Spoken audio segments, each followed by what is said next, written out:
IFM News. IFM News. Live report. Idol Dennis, tapos kami.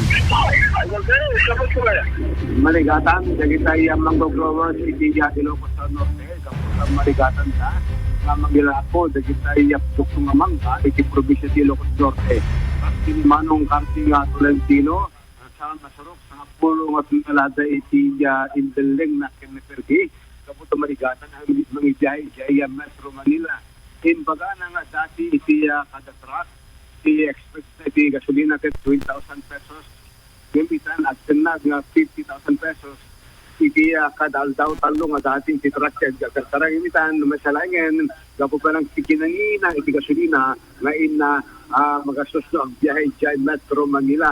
Gapo iti sanga dagdagos nga pa lang dahil iti mapuras nga mangga, at ang dagitay na override, kinaperdis gamuna, hindiling nalatan, iti igit sa kalon, para pelang kareto'y nga sitwasyon. At ang nga malugi, no, ipilit na ibiyahe, dapat document expenses na agbiyahe dyan Metro Manila. Sinundawa, hindi makinuman ni Manong Carding. Mang Carding, ba't nyo po, itinapon na lang yung mga naaning mangga? Yung hindi namin na ibiyahe na hindi kasya sa isang truck, itinatapon na lang namin kaya pag biniyahin namin na underload, malulugi kami. Kaya ang nangyayari, nahilong na lang sa mga freight, sa mga kaing. Kaya makikita natin na marami tayong talagang itinatapon na dahil dito sa problema sa taas ng produktong petrolyo. Susunod sir, ilang biyahe tayo sa Manila. Pag ganitong buwan na noon, 3 truck na, ngayon, isa na lang. Oo. Tapos magkano expense natin sa isang truck? Noon, 20,000.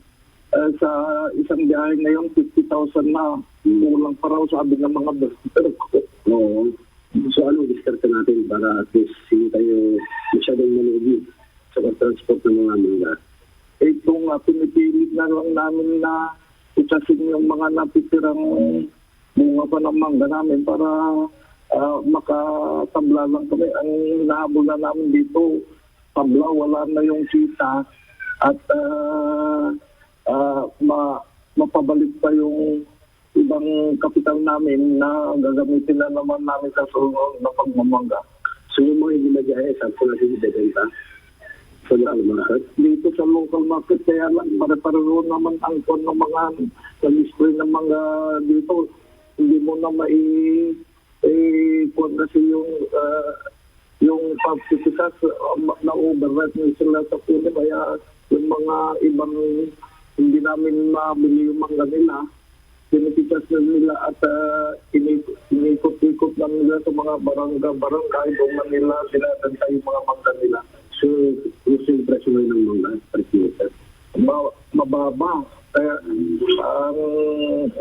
okay pa naman sana kung hindi dito sa Rodo.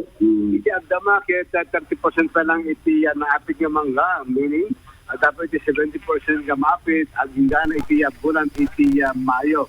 So iti agdama, kaya tuloy-tuloy lata iti panagbiyahe ni Mang Cardingim na kisayan iti load. Kasama din iti number of trucks na biyahe, lubot sobra tinang-ina iti presyo iti petrolyo, kada dito yung nga gundaway. Ngayon, among pa di Idol Lores, nakasamsam it dati mangga. Idol, David Galit, IFM.